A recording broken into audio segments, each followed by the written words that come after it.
கர்த்தருடைய பரிசுத்த நாமத்துக்கு ஸ்தோத்திரம் உண்டாகட்டும்.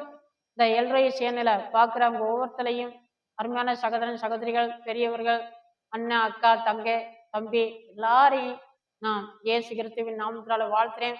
ஏசப்பா உங்களை அதிகமாக ஆசீர்வதிப்பாரு. நிறைய பேர் இந்த சேனலை பார்க்குறீங்க, தொடர்ந்து பாருங்க, சப்ஸ்கிரைப் பண்ணுங்க, லைக் பண்ணுங்க. ஏசப்பா உங்களை ஆசீர்வதிப்பாரு.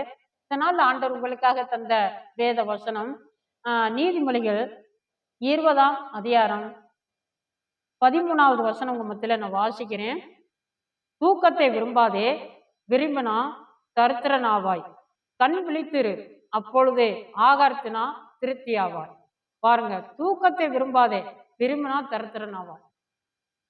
சில இடங்களை நம்ம பார்த்தோம்னா சரி, அல்லது ஜெபத்துக்கு வர்றவங்களும் ஜெபத்துல இருக்கும் பொழுதும் சரி, எங்கே போய் பார்த்தாலும் சரி, பார்த்தா டைம் கிடைச்சா சரி ஒரே படிக்க தான் நீட்டிடுறாங்க, தூங்கிக்கிட்டே இருக்கிறாங்க. எந்த வீட்டுல போய் பார்த்தாலும் தூங்கிக்கிட்டே இருக்கிறாங்க. ஆனா அப்படி தூங்குறதுனால என்ன செய்ய, தரித்திரனாவாய். தரித்திரம். நீங்க உண்மையிலே ஏசப்பா அறிந்த பிள்ளைகளா இருப்பீங்கன்னு சொன்னா, அந்த வேதத்தை படிக்கிறவர்களா இருப்பீங்கன்னு சொன்னாக்க தூக்கம் அப்படி வரவே செய்யாது. அப்படி தூங்குற அளவுல அப்படி தொடர்ந்து தூங்குற போல ஏசப்பா விடவும் மாட்டாரு. ஆவியானவர் இருந்து தட்டிக்கிட்டே இருப்பாரு. ஜோமனும் வேதத்தை வாசி, அதை பண்ண இதை பண்ணுனா நமக்கு ஒரு உற்சாகம் விட்டுக்கிட்டே இருப்பாரு. பாருங்க, இன்னொரு வசனமும் சொல்லப்பட்டிருக்குது.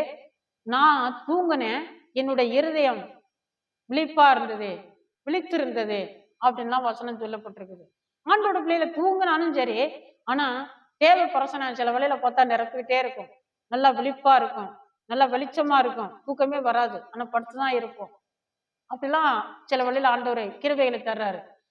நான் தூங்கினானே என்னோட இருதயம் விழிப்பா இருந்தது, விழித்திருந்தது அப்படின்னு வசனம் சொல்லியிருக்க போல நம்ம இருதயம் விழித்திருக்கும், வசன சிந்தை வரும், ஆண்டவரை துதிக்கிறது போல இருக்கும், ஆராதிக்கிறது போல இருக்கும். இப்படிலாம் வசனத்துப்படி வாழ்றதை நமக்கு ஆண்டவர் உதவி செய்வாரு. அப்ப இப்படி தூங்கி தூங்கி கொண்டிருந்தோம் சொன்னா உடம்பு கெட்டு போயிரும், நரம்புலாம் கெட்டு போயிரும், ரத்தம்லாம் கெட்டு போயிரும். அப்படியே திரும்ப திரும்ப படுக்கணும், திரும்ப திரும்ப தூங்கணும், அந்த தூக்கத்திலே இருக்கும். அப்படி தூங்குறவங்க வேலை செய்யறதுக்கு சோம்பலா இருப்பாங்க, ஒரு வியாபாரத்தை பண்றதுக்கு சோம்பலா இருப்பாங்க, எங்கேயாவது போயிட்டு ஒரு வேலையை பார்த்துட்டு வர்றதுக்கு சோம்பலா இருக்கும், அசதியா இருக்கும், செய்யறதுக்கு உற்சாகமே வராது, வேலைக்கு போறதுக்கு உற்சாகமே வராது. அப்படியே போனாலும் கூட அந்த வேலைகளை நல்லா செய்ய மாட்டாங்க, அந்த வேலை பார்க்குற இடத்துல ஒரு வரவேற்பு இருக்காது, உடம்பு அசதியா இருக்கும், எங்கனாவது உட்கார்ந்துக்கிறலாமா அப்படிங்கிறது. அதனால அப்படி தூக்கத்தை விரும்புறதுனால தரித்திரம் ஒருத்தருடைய வீட்டுலையும். அப்படி தூக்கத்தை விரும்பக்கூடாது. ஏசப்பா தூங்கணும், தூங்குறது ஆரோக்கியம், அதுக்குன்னு அப்படியே மணிக்கணக்கில் தூங்கிக்கிட்டு இருக்க கூடாது. குறிப்பிட்ட அளவு தூங்க முடியாது. தூங்கினா கூட இருதயம் பிடித்திருக்கணும். ஜெபம் பண்றதுக்கு அதிகாலையில எழும்பணும், வேதத்தை படிக்கிறது நமக்கு உற்சாகம் இருக்கணும். ஏசப்பா ஆசீர்வதிப்பாரு. அதனால தூக்கத்துக்கு முதலிடம் கொடுக்காதபடி ஏசப்பா நான் விழித்திருந்து ஜெபம் பண்ண எனக்கு கிருபை தாரும், நான் விழிப்பா இருக்க எனக்கு உதவி செய்யும், என்னுடைய உடம்புல காணப்படுகிற பலவனங்கள், நான் ஆண்டவரை தூங்க வைக்கிற அந்த பலவனங்கள் வியாதிகள் மாறட்ட ஆண்டவரே அப்படிலாம் நீங்க சொல்லி ஏசப்பாட்ட கேட்பீங்கன்னா ஆண்டவர் உங்களுக்கு உதவி செய்வாரு. அந்த தரித்திர நிலைமையில இருந்து நம்ம வெளியில வரத்துக்கு ஆண்டவர் நமக்கு உதவி செய்வாரு. உங்களுக்காக நான் ஜெபிக்கிறேன். பரிசுத்தம் நல்ல பிதாவே தோத்திர நன்றி ஏசப்பா. ஆண்டவரே இந்த வேத வசனத்தை கேட்ட பிள்ளைகளை ஒவ்வொருத்தரையும் தனித்தனியா பேர் பெறா தொட்டு ஆசீர்வதிங்க. ஆண்டவரே விழிப்பா இருக்கிறதுக்கு ஆண்டவரே அப்பா தோத்திரம் தரித்திரனாக இல்லாதபடி ஆண்டவரே தோத்திரம் ஆசீர்வாதங்களை முன்னேறதுக்கு ஆண்டவரே உங்க பிள்ளைகளுக்கு உதவி செய்யுங்க. ஆண்டவரே தோத்திரம் அப்பா தோத்திரம் இங்க பார்த்தான் ஆண்டவரே நேரம் கிடைச்சா ஆண்டவர் அப்பா தூங்கி கொண்டிருக்கிறார் இல்லையா, ஆண்டவரே இந்த தூக்க நிலைமைகள் மாறட்டும்யா. ஆண்டவரே ஆபீஸுக்கு போனான்னு கூட அங்கே தூக்கம் வருதுயா.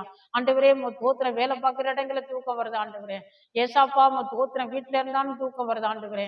இப்படிப்பட்ட அந்த தூக்க ஆண்டவரே தன்மைகளை எடுத்து போடுங்க ஆண்டவரே. ஏசாப்பா தோத்திரம் நீர் கிரியை செய்ய ஆண்டவரே.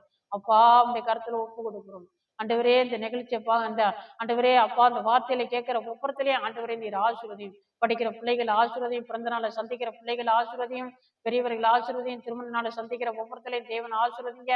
இந்த வருஷம் அவர்களுக்கு ஆசீர்வாதமா இருக்க உதவி செய்யுங்க. ஏசாப்பா தோத்திரம் ஆண்டவரே தோத்திரம் அப்பா. ஆண்டவரே அழிவுகளுக்கு ஆண்டவரே அப்பா எங்க தேசத்துல பல பல விதமான ஆண்டவரே அழிவுகள் ஆண்டவரே மழை வெள்ளம் ஆண்டவரே ஆண்டவரே சில அழிவுகள் வந்து கொண்டே இருக்கிறதப்பா. இந்த நிலைமைகளா அந்த தேசத்துல மாற்றி போடும் ஆண்டவரே. எல்லாருக்கும் பாதுகாப்பு தாரும் ஆண்டவரே. மீனவர்களை தேவன் ஆசீர்வதி, அவர்களுக்கு பாதுகாப்பு கொடுக்கும். விவசாயங்களை தேவன் ஆசீர்வதி, பாதிப்பு வராது காத்துக்கொள்ளும். இயேசுவே தோத்திரம். சிறு சிறு கடை வியாபாரம் செய்கிறவர்களை தேவன் ஆசீர்வதியும். ஆண்டவரே, அவர்களுக்கும் பாதிப்பு வராதபடி காத்துக்கொள்ளும். கருத்துல ஒப்பு கொடுக்கிறோம். இயேசு கிறிஸ்துவின் நாமத்தில் ஜெபிக்கிறேன் பரிசுத்தம் நல்ல பிதாவே. ஆமென்.